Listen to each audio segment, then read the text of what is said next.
In this video, we're going to discuss one-step equations. One-step equations are equations that it only takes us one step to solve. So they look something like what you see here. There are basically four types of one-step equations. The first one has a variable plus some constant that looks like this, a plus 3 equals 2. The second one starts out as a subtraction problem, a minus negative 8 equals 4. Another type starts out as multiplication. So here you see 2 times a equals 5. 2a means 2 times a. And then the last one starts out as a division problem. So you have the variable divided by some number equals another number. A divided by 3 equals 7. And to solve one-step equations, you want to do the same thing every time in that you want to isolate whatever the variable is. So find the variable, and you want to get that variable by itself. So to do that, you will take whatever has been done to the variable. In this case, in the addition problem here on the top left, it has been added to 3, or 3 has been added to it. So to undo what's been done, we're going to do the opposite operation. The opposite of addition is subtraction. So we're going to subtract 3 from both sides. There are many different ways you can show this. For me, I just show a minus 3 on one side and a minus 3 on the other side. As long as we do the same thing to both sides, it will keep our equation the same value. It won't change the outcome of the equation. So as long as we subtract 3 from both sides, you'll still have the same equation that you started out with. You'll just have the solution for what a equals. So then I just draw a line under this side and a line under this side, and the plus 3 minus 3, that makes a 0 pair. So I just cross those out, bring down the a, bring down the equal symbol. Some people draw a line through here too. And then combine the 2 and the negative 3. 2 minus 3 is negative 1. So a equals negative 1. And if you want to check your work, you can plug in that negative 1 where the a was. Negative 1 plus 3 does equal 2, so that would check.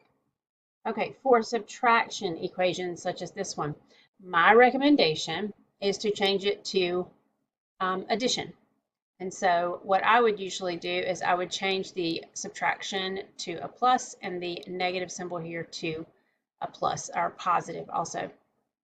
If it started out a minus 8 equals 4, you could change it to addition and then do the opposite. There are just a lot of different ways you can look at it, and it's really whatever you're comfortable with.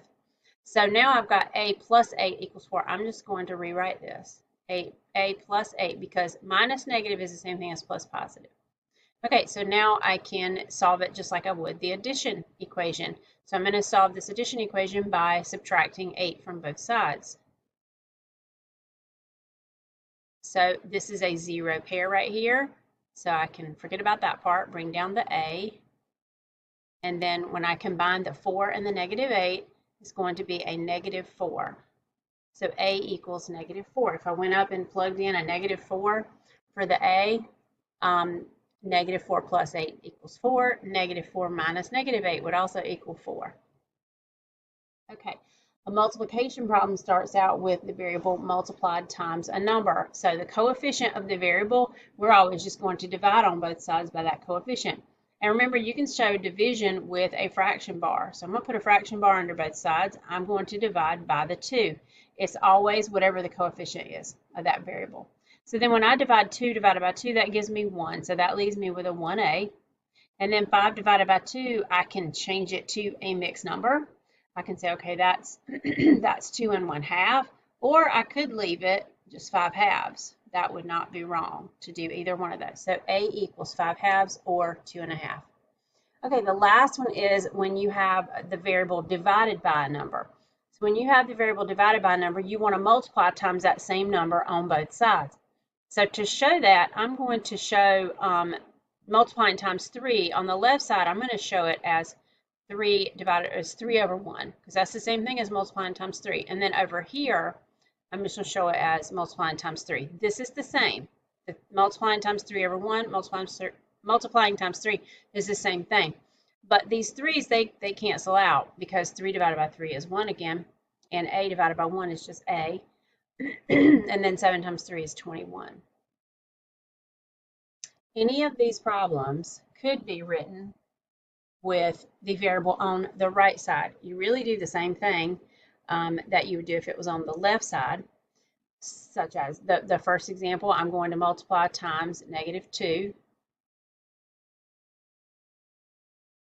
and I get -6 equals a. Now, I'm the type of person that I like my variable to be on the left. I want it to say a equals something, so I would just switch these around. A equals -6. It doesn't matter, they're both correct. Okay, so that's a division problem. Here's a multiplication problem right here. So I have -2 times a. So I need to do the opposite of multiplying times -2. And again, I'm going to show that with a fraction bar. So -4 divided by -2 is +2. So 2 equals a, or a equals 2. And here I'm going to subtract 3. Don't get confused and do something over, like try to subtract 18. That's not going to get rid of the 3 over here. I'm trying to get the a by itself. So subtract 3, that's 15. And this is a. So 15 equals a, or a equals 15.